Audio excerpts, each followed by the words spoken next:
Bulan Februari 2012 di New York diadakan pertemuan akbar 15 intelijen negara-negara besar dunia duduk bersama membicarakan siapa calon pemimpin dunia tahun 2020.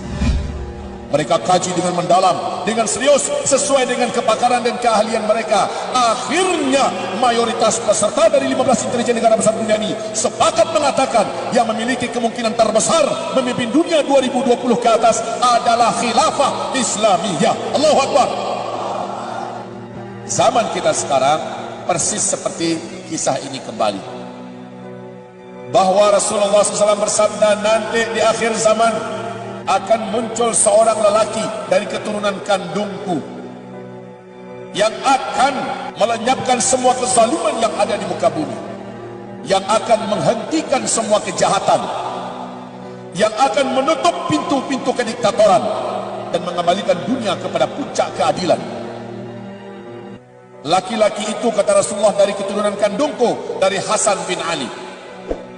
Laki-laki tersebut namanya mirip dengan namaku, nama ayahnya mirip dengan nama ayahku, akhlaknya benar-benar serupa dengan akhlakku, tetapi fisiknya tidak sama dengan aku, kata Rasulullah sallallahu alaihi wasallam.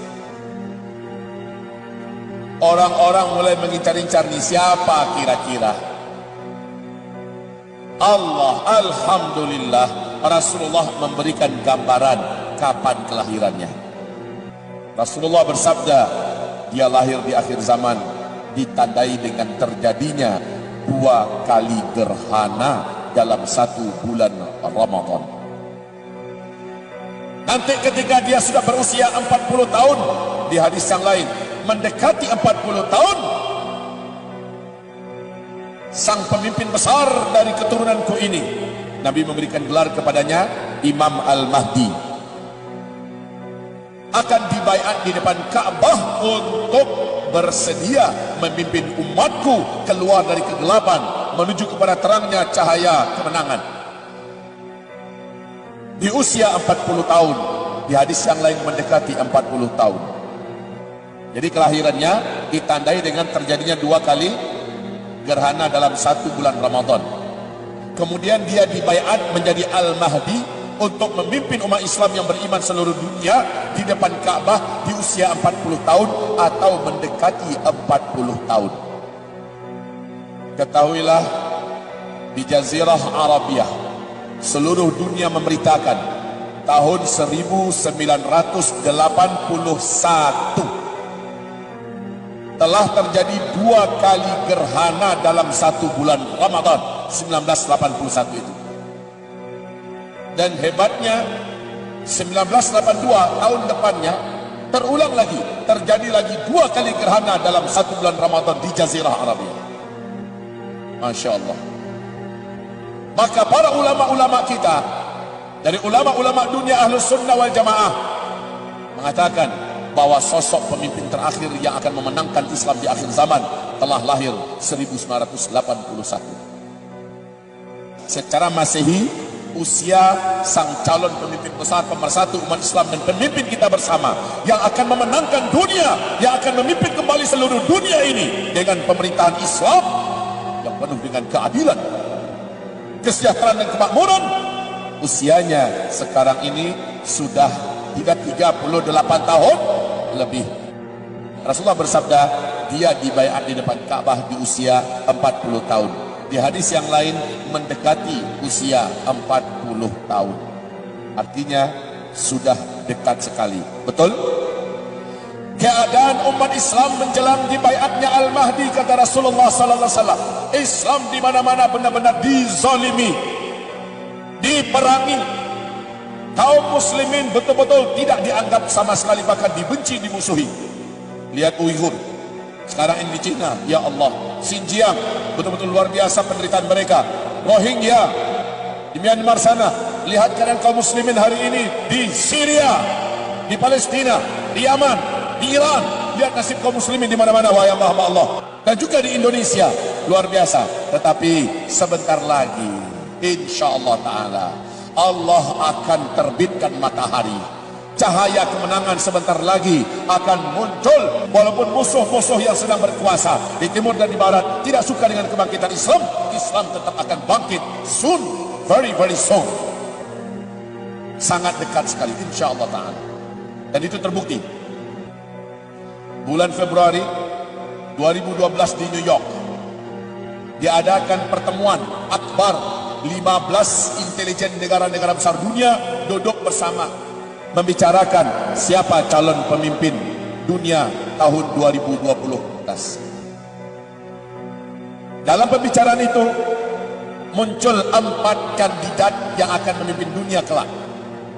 Kandidat pertama masih Amerika Serikat. Kandidat kedua Cina. Kandidat ketiga adalah mafia-mafia internasional. Dan kandidat yang keempat Khilafah Islamiyah. Mereka mengkaji satu persatu. Amerika Serikat dulu dikaji. Masih mungkin tidak? Masih sanggup tidak? Seberapa kemungkinan Amerika melanjutkan kepemimpinan dunia?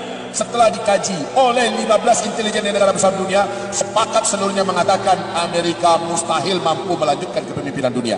Amerika sekarang begitu rapuh, sangat lemah. Tidak mungkin Amerika yang akan memimpin dunia 2020 ke atas.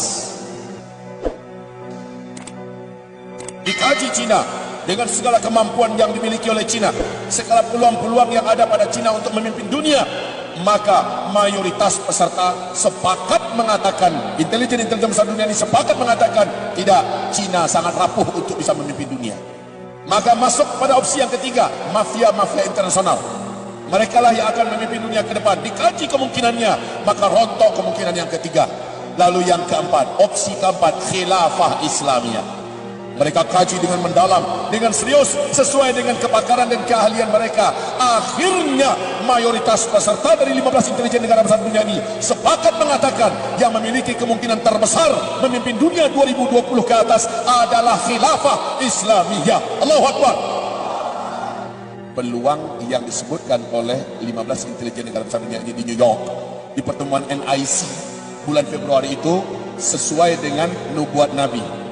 Kalau sekarang Al-Mahdi sudah di usia 38 tahun lebih secara hijriah, artinya 1 atau 2 tahun lagi kita sudah punya pemimpin besar dunia ke depan. Betul tidak?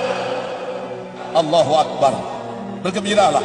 Walaupun penjahat-penjahat kebatilan, media semua di tangan mereka saat ini di dunia, militer yang paling hebat-hebat di tangan mereka sekarang di seluruh dunia, teknologi modern peperangan seluruhnya di tangan mereka saat ini, pendidikan, ekonomi, apa saja di tangan mereka. Tidak ada masalah. Wong Firaun juga di puncak-puncak kekuasaannya hancur di tangan Musa alaihissalam. Betul tidak?